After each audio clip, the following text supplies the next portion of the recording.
Hello everyone, welcome to our new vlog of East, West and South Sikkim bike ride. আমাদের এই 8 দিনের bike রাইডের আজকে হচ্ছে ষষ্ঠ দিন। আমরা ওয়েস্ট বেঙ্গলের শিলারিগাঁও থেকে শুরু করে ইস্ট সিকিমের গ্যাংটক, ছাঙ্গু, বাবা মন্দির, নাথুলা পাস হয়ে ওয়েস্ট সিকিমের পেলিং হয়ে এখন চলেছি সাউথ সিকিমের নামচির উদ্দেশ্যে। ইস্ট, ওয়েস্ট আর সাউথ সিকিমের মেন পর্যটন কেন্দ্রগুলো আমরা একটু করে ছুঁয়ে দেখে নিয়েছি। বাইক রাইড করেছিলাম বলেই হয়তো এটা সম্ভব হয়েছে।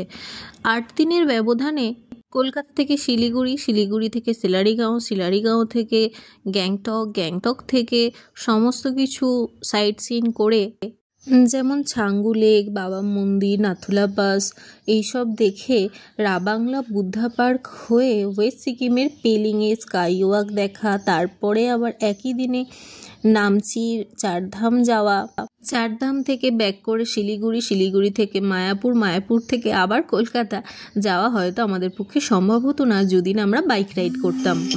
এখনো পর্যন্ত আমাদের ইস্ট, ওয়েস্ট আর সাউথ সিকিম বাইক রাইডে সমস্ত ব্লগ আমি আপলোড করে দিয়েছি আমার ইউটিউব চ্যানেল লিপিস ওয়ার্ল্ডে, আর ব্লগগুলো লিপি হালদার ফেসবুক প্রোফাইলেও তোমরা দেখতে পেয়ে যাবে।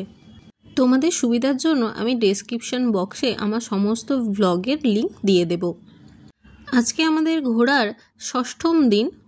আজকে আমরা ওয়েস্ট সিকিমের পেলিং থেকে যাচ্ছি সাউথ সিকিমের নামচির উদ্দেশ্যে, যার দূরত্ব 47.6 কিলোমিটার। নামচি কথার অর্থ হলো স্কাই হাই বা আকাশ উঁচু। নামচি সমুদ্রপৃষ্ঠ থেকে 5500 ফুট উপরে অবস্থিত। আজকে সাউথ সিকিম নামচির একটি উল্লেখযোগ্য পর্যটন কেন্দ্র চারধাম বা সিদ্ধেশ্বর ধাম হচ্ছে আমাদের গন্তব্য, যা মেন শহর নামচি থেকে 5 কিলোমিটার উপরে শোলেফার পাহাড়ে অবস্থিত। পাহাড়ি রাস্তার এই সুন্দর প্রাকৃতিক দৃশ্য অনুভব করতে করতে আমরা চললাম নামচির উদ্দেশ্যে। বিশ্বাস করা হয় নামচির এই চারধাম একবার ভ্রমণ করলেই নাকি সমস্ত পাপ ধুয়ে ফেলা যায়। পেলিং থেকে মোরলি ঋষি রোড হয়ে কেচিডুমরা, তারপরে Sikkim horticulture ITI college road হয়ে আমরা পৌঁছালাম নামচিতে। নামচির অল্টিটিউড 5500 ফুট। শুনে নিশ্চয়ই বুঝতেই পারছো কতটা উপরে অবস্থিত এই নামচি। যতটা উপরে ঠিক ততটাই খাড়াই ছিল এই রাস্তাটা। চারধাম কথার অর্থ 4টি আবাস বা 4টি পবিত্র স্থান।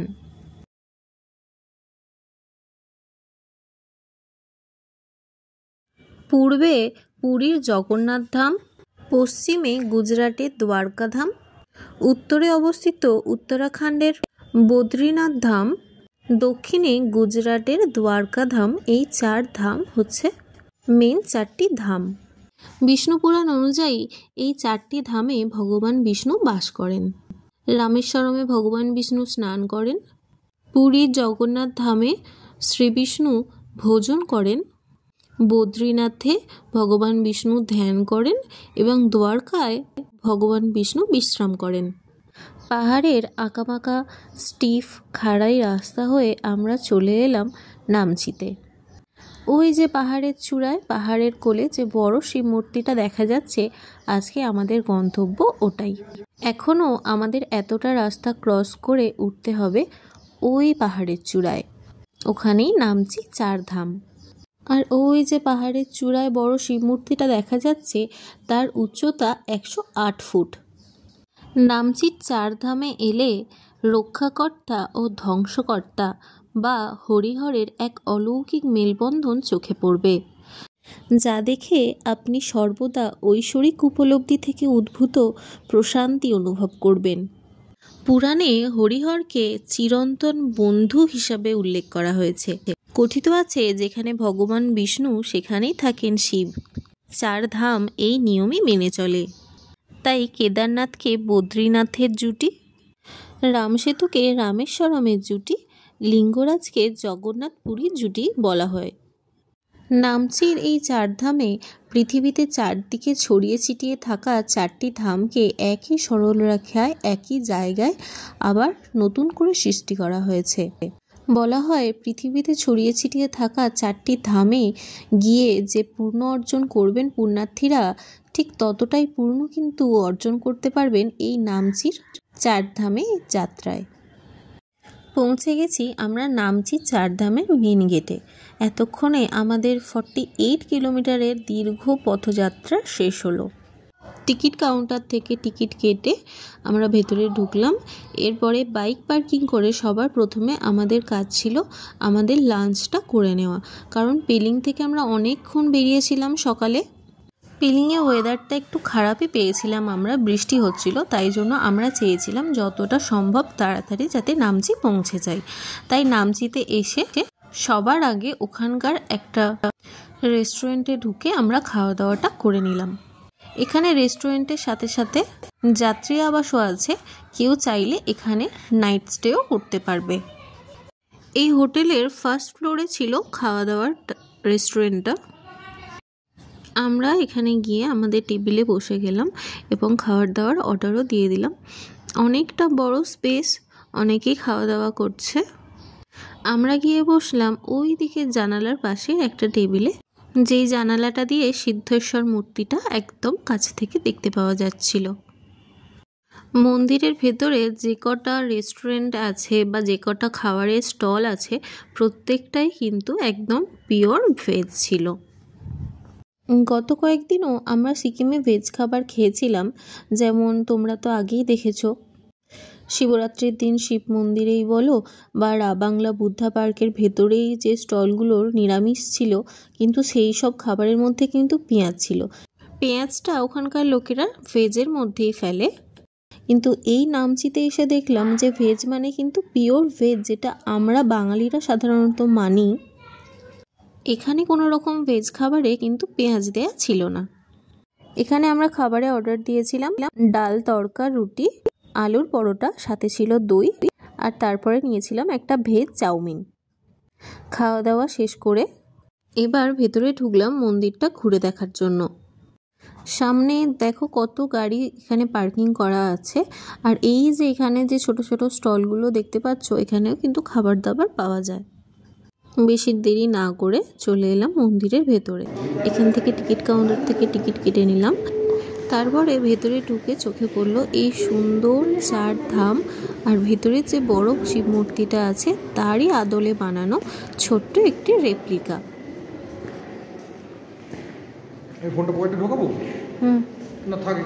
মন্দিরে ঢুকে পাশে থাকা শু স্ট্যান্ডে জুতো সব খুলে আসতে হবে। মন্দিরটার এই জায়গাটা একটা ছোট্ট করে ম্যাপ দেওয়া আছে, কোন রাস্তা দিয়ে গেলে কোন জায়গাটা আগে চোখে পড়বে।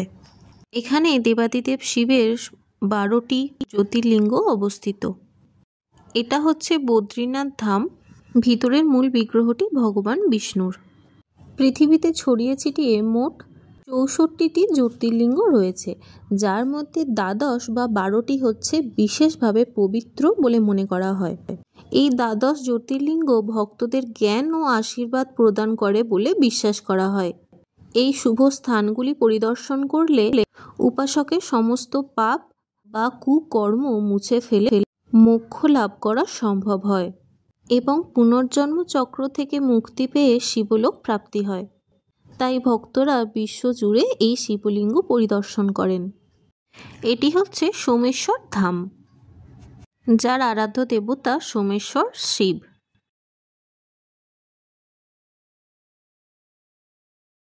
এটি পূর্বের পুরীর জগন্নাথ ধাম, যা ভগবান জগন্নাথ, বলরাম ও সুভদ্রা দেবের আবাসস্থল।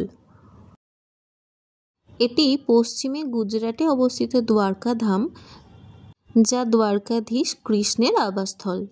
মন্দিরের ভিতর বড় শিব বিগ্রহের একদম সোজাসুজি একটি বড় পরশুরামের মূর্তি আছে।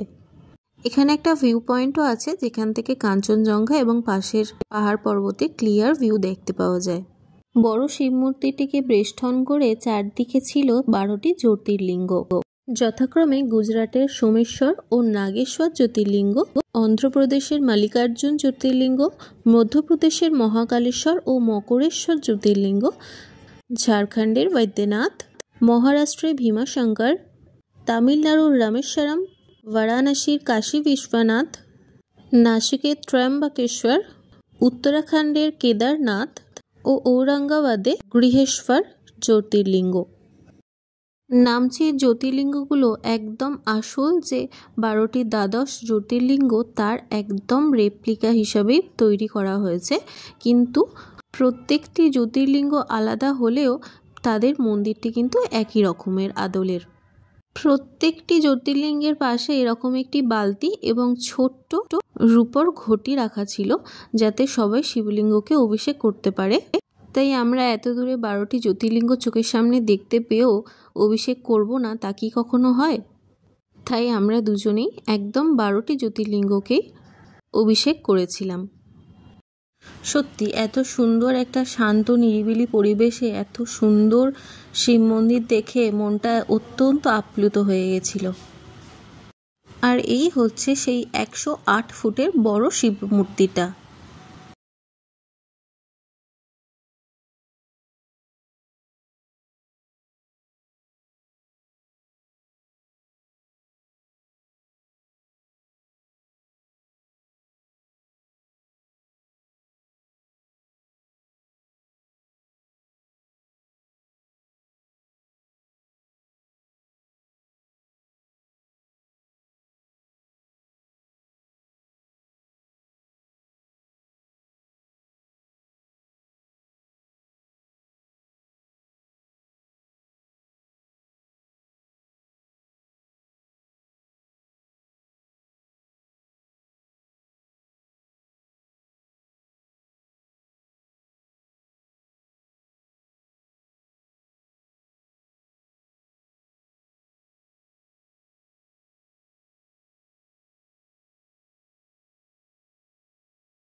শিব মূর্তি সোজাসুজি আছে এখানে একটি নন্দী মহারাজের মূর্তি, যা ভগবান শিবের দিকে তাকিয়ে বসে আছে। এই শিব মূর্তিটি চতুর্ভুজ, অর্থাৎ 4টি হাত লক্ষ্য করা যায়।